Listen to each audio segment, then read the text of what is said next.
O dia de hoje do julgamento, ele foi, digamos, trouxe uma boa surpresa, principalmente no voto do ministro Raul Araújo. E é sobre esse voto que eu gostaria de levantar 5 pontos importantes. O primeiro dele, acho que é fundamental, e é aquele trecho que está circulando pela internet, com várias pessoas comentando, foi a defesa que o ministro Raul Araújo fez da liberdade de expressão.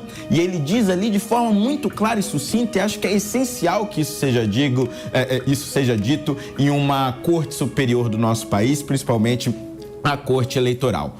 O cidadão brasileiro, seja ele qual for, tem o direito inalienável de questionar, duvidar, crer ou descrer.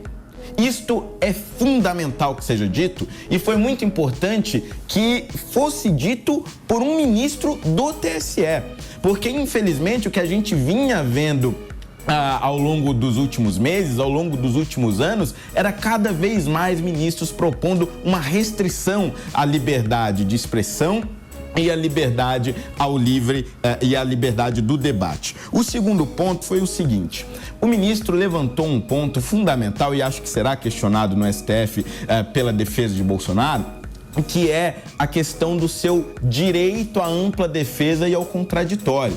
Fatos novos foram adicionados a esse julgamento, aquela minuta, a tal minuta do golpe que tanto se fala, fatos relacionados ao dia 8 de janeiro foram adicionados a essa ação após a inicial do PDT. Acontece que uma resolução do TSE de 2016 diz que é irrecorrível de forma imediata as decisões interlocutórias, isso é, aquelas decisões que acontecem no meio do processo, depois os juristas, se eu estiver falando bobagem, por favor, me corrijam. Ela é irrecorrível de forma imediata, só pode haver recurso após a decisão final. Então o ministro diz, ora, estes novos fatos, portanto, quando são acrescentados e a defesa naquele momento não pode recorrer, ela acaba sendo prejudicada. O terceiro ponto foi o seguinte: não há conexão entre esses fatos novos e o fato central da ação, que é a reunião de Bolsonaro com os embaixadores. A acusação não conseguiu demonstrar qual que é a relação exata entre o documento que foi encontrado na casa de Anderson Torres e a reunião com os embaixadores. O que há são, digamos, discursos políticos que tentam, de alguma forma, estabelecer uma única linha cronológica. Quarto ponto: lógica básica dos fatos.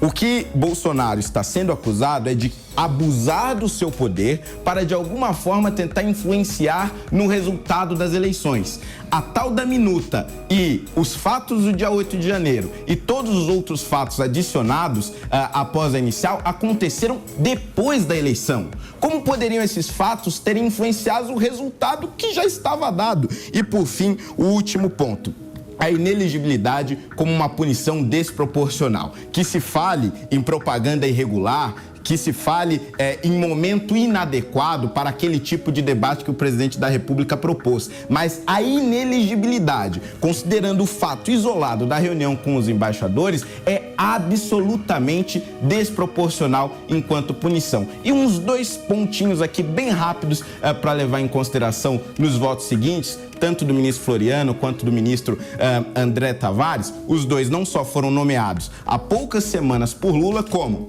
no caso de Floriano, ele já havia se manifestado ao menos 5 vezes, dizendo que Bolsonaro, ainda no exercício da presidência, tinha cometido crimes de responsabilidade, deveria sofrer impeachment. E no caso do ministro André Tavares, ele já tinha assinado alguns pareceres em defesa de Dilma Rousseff. Ou seja, havia uma relação direta entre eles e adversários políticos de Bolsonaro. O correto teria sido a declaração de impedimento nesse julgamento.